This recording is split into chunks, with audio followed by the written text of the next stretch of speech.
नमस्कार, मैं हूं कोमल शर्मा और आप देख रहे हैं न्यूज 21। स्वागत है आपका हमारे राजस्थान बुलेटिन में। शुरुआत करते हैं बुलेटिन की। खबर है श्रीगंगानगर से। श्रीगंगानगर जिले के सादुल शहर कस्बे के वार्ड नंबर 1 में उस वक्त हड़कंप मच गया जब एक विधवा महिला अपने देवर के साथ पानी की टंकी पर चढ़ गई। मामला प्लॉट विवाद और उस पर हुए कथित अवैध कब्जे से जुड़ा है। टंकी पर चढ़े दोनों लोगों ने नीचे कूदने की धमकी देते हुए प्रशासन को घंटों तक सख्ते में डाला रखा। घटना की सूचना मिलते ही पुलिस टीम मौके पर पहुंची। नीचे बड़ी संख्या में ग्रामीण जमा हो गए और माहौल तनावपूर्ण हो गया। पुलिस अधिकारियों ने समझाइश कर दोनों को नीचे उतारने का प्रयास किया। सादुल शहर से राजेश भाटी की रिपोर्ट। हाँ भाई, ये दो लोग चढ़े हैं पानी की टंकी पर, क्या मामला है? इसका कोई प्लाट का विवाद है। हाँ। ये विवाद है, कम से कम 3 सालों का कब्जा है इसके पास। ठीक है। अब अचानक 3 दिन हो गए। हाँ। इन्होंने कोई पैसे के लेन देन के चक्कर में हाँ। 3 लाख दिए हुए थे, लाख रुपया बकाया था। ठीक है। उसके चक्कर में बहुत रुपये कब्जा कर लिया उसने। कितने लोग आ गए? कम से कम 15 लोग थे। ठीक है, तो इनकी क्या डिमांड, क्या है इनकी? डिमांड यही है, अभी वो प्लाट क्या हमारा है, ये हाँ। क्या हमारा है। इनका चेक चुक दिया हुआ है। हम्म। ठीक है। स्टाम्प दिया हुआ है। पुलिस थाने में गए थे कल। हाँ। उन्होंने कल का टाइम दिया, हम्म। भी कल आके आपका समझौता हो जाएगा। पर ये नहीं माने, वो संतुष्ट नहीं है। आया ही कोनी, ये टंकी बिल्कुल बता आया भी देगी। कोनी, एक भी मेड़ता पुष्कर रेल लाइन परियोजना के लिए अधिग्रहित की जा रही जमीनों के कम मुआवजे को लेकर क्षेत्र के किसानों का धैर्य जवाब दे गया है। गोवालिया सरपंच समुद्र सिंह रावत के नेतृत्व में सैकड़ों किसानों ने पुष्कर उपखंड कार्यालय पर प्रदर्शन किया और एसडीएम गुरु प्रसाद तंवर को मुख्यमंत्री के नाम ज्ञापन सौंपा। किसानों का आरोप है कि प्रशासन द्वारा तय की गई दरें वर्तमान बाजार भाव से बेहद कम है। काश्तकार मदन सिंह रावत ने दो टूक शब्दों में कहा कि कौड़ियों के धाम पर अपनी उपजाऊ जमीन देना उनके साथ सरासर अन्याय है। किसानों ने मांग की है कि जब तक उन्हें उचित मुआवजा नहीं मिलता तब तक वे चैन से नहीं बैठेंगे। पुष्कर से सीताराम गहलोत की रिपोर्ट। ये हमारे पैतृक संपत्ति है जिनको सरकार ने रेलवे डिपार्टमेंट को दिए, तो कम से कम इनकी वाजब रेट मिलनी चाहिए हमारे को मुआवजा। कोई तो कह रहे हैं कि 2 लाख रुपए बीघा की, कोई कह रहे 1.5 लाख रुपए बीघा की दे रही है, तो इससे हम किसान संतुष्ट नहीं है। गांव के मायने प्रति बीघा की रेट कम से कम 50 लाख रुपया बीघा की रेट है, तो ये रेट मिलनी चाहिए। नहीं, अगर ये रेट न दी सरकार तो हम पूरे गांव वाले आंदोलन करेंगे, ये रोड जाम करेंगे। हम काम चालू नहीं करने देंगे रेलवे डिपार्टमेंट को, चाहे कुछ भी है। मेरा नाम मदन सिंह रावत है। भारत सरकार की तरफ से तो रेलवे लाइन पास हुई है, पुरानी काफ़ी टाइम से चल रहा है।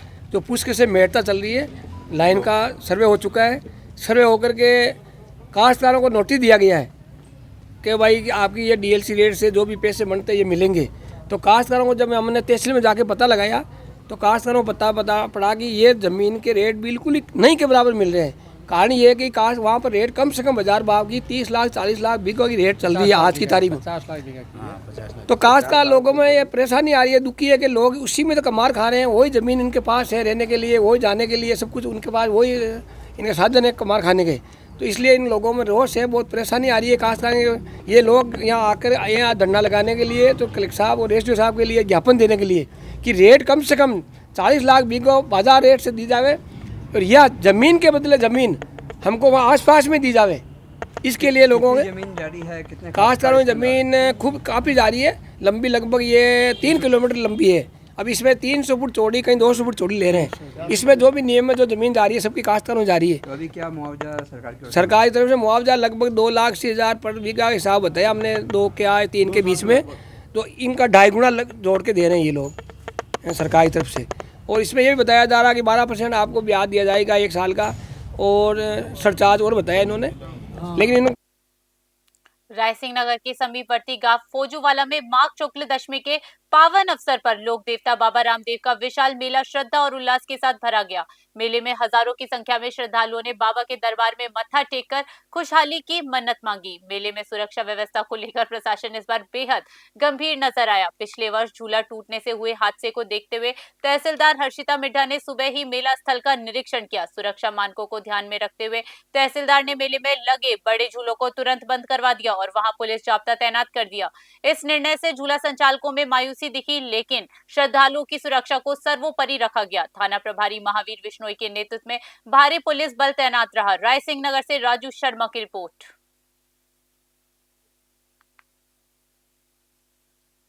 विश्वविद्यालय अनुदान आयोग यूजीसी के जनवरी 2026 में लागू हुए नए नियमों के खिलाफ करौली में सरवण समाज ने मोर्चा खोल दिया है। सैकड़ों की संख्या में जुटे प्रदर्शनकारियों ने शहर में विरोध रैली निकाली और कलेक्ट्रेट परिसर में हनुमान चालीसा का पाठ कर केंद्र सरकार के खिलाफ जमकर नारेबाजी की।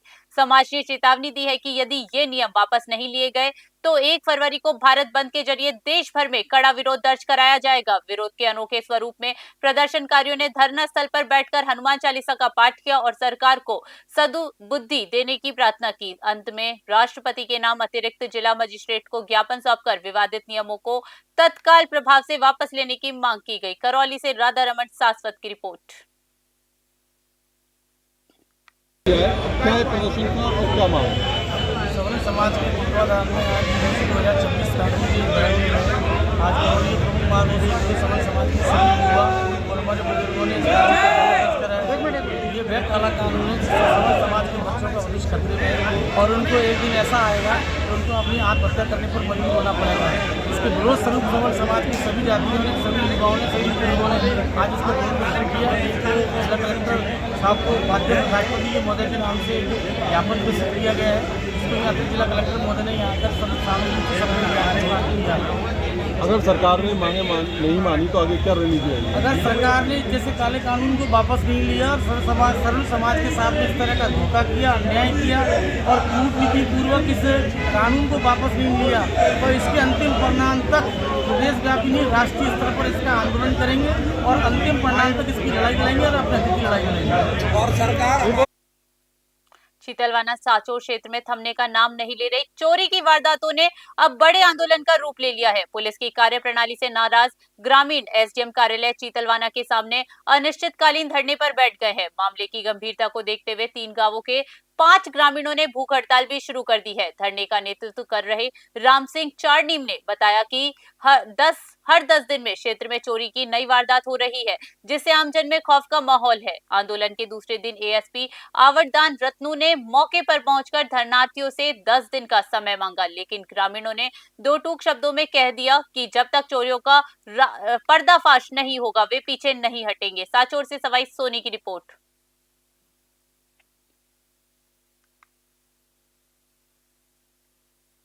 सर, ये धरने पे बैठे हैं चितलवाना, क्या मामला है चोरी का? और काली पट्टी बांध के भी विरोध दर्ज करवा रहे हैं। रतोड़ा और चारनी 2 गांवों में चोरियां हुई थी और चोरियों को लेकर हमने स्पेशल टीमें भी गठित की है। आरपीएस प्रोबेशनर एसएचओ लग रहे हैं यहाँ पे, ये खुद भी जी जान से लगे हुए हैं। गाँव वालों में आक्रोश है, बहुत जल्दी हमने आश्वासन दिया है इनको चोरियों का खुलासा। सर, ये बार बार इस क्षेत्र में चोरी की वारदातें बढ़ रही है। हाँ, ये सर्दी का मौसम है, लोग सारे घरों में रहते हैं, सीजन में वारदातें हुई है 10-12, हमने खोली भी है कुछ वारदातें, इनको भी हम जल्दी ही ट्रेस आउट करेंगे। मतदाता सूची से नाम कटने और एसआईआर के विरोध में बुधवार को कोटा की सड़कों पर कांग्रेस का बड़ा शक्ति प्रदर्शन देखने को मिला। पूर्व विधायक एवं कांग्रेस नेता प्रहलाद गुंजल के नेतृत्व में नयापुरा कार्यालय के कलेक्ट्रेट तक पोल खोल रैली निकाली गई, जिसमें हजारों कार्यकर्ता शामिल हुए। कलेक्ट्रेट पर प्रदर्शन के दौरान प्रहलाद गुंजल भाजपा और केंद्र सरकार पर जमकर गरजे। उन्होंने कोटा बूंदी सांसद ओम बिरला पर सनसनीखेज आरोप लगाते हुए कहा कि सांसद के दबाव में अधिकारी हर विधानसभा से 10-10 हजार मतदाताओं के नाम काटने की साजिश रच रहे हैं। रैली में कांग्रेस नेता अमीन पठान सहित बड़ी संख्या में पदाधिकारी और कार्यकर्ता मौजूद रहे। कोटा से कामिंदु जोशी की रिपोर्ट। माध्यम से भारतीय जनता पार्टी अपना सांप्रदायिक एजेंडा पूरा करना चाहती है। सारे कलेक्टर परेशान है, सारे आरओ परेशान है, जिद पूर्वक।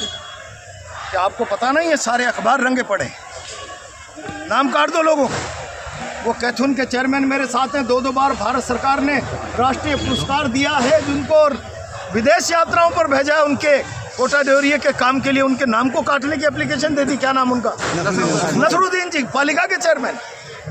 आप क्या परंपरा स्थापित करना चाहते हो? नेशनल अवार्डी व्यक्ति है, सरकार के खर्चे पर विदेश यात्राओं में, जिसके पास 20 साल का पासपोर्ट है। बिरला जी ने कह दिया काट दो नाम, एक विधानसभा में 10-10, 20-20 हजार नाम काट दो। क्या करना चाहते हो? और कल बड़े जोर से हम समाज सेवी कर क्या दिया, अगले चुनाव में भी दम हो तो मोदी मंदिर की चादर ओढ़ने के बजाय कहना मेरे काम पर वोट दो। 10 साल में आए थे ना, अब तब मैं कह रहा था बिरला जी अपने काम पर। हमारो राजस्थान बुलेटिन में फिलहाल के लिए इतना ही। देश दुनिया की बड़ी खबरों के लिए बने रहिए न्यूज़ 21 पे। नमस्कार।